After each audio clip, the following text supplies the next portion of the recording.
the D-Tech Optron 4, or normally named the Bio Tracker.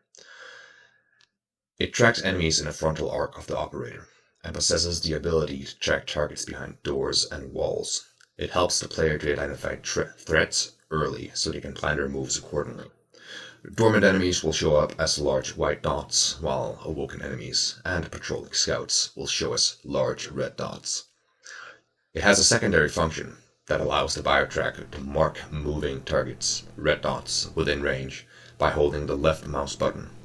Once marked, the enemies will be displayed and tracked on the player's HUD in real time for 1 minute. This also allows you to put the Bio Tracker away and still see where these tracked enemies are. For most enemies, this function has a short cooldown of about 8 seconds before it can be used again. But as of Rundown 6.0, the Bio Tracker can be used to mark a single enemy instead of every single enemy in range by holding down the right mouse button before marking enemies. Also, a few cons on the Bio Tracker. The Bio Tracker doesn't require any ammo. It has infinite battery life, so no need to use tool refill packs on it.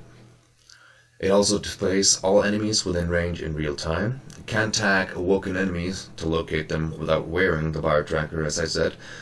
It can also tag unaware scouts, since they're not in a dormant state. And a little spoiler for once you get a bit further down in the rundown, where you start meeting shadows. Shadows aren't detected by turrets, but as long as you have the Bio Tracker and you mark them, turrets can suddenly see them, which is the most important part, and I'd say one of the most useful little features of the Bio Tracker. Thanks for listening in, guys.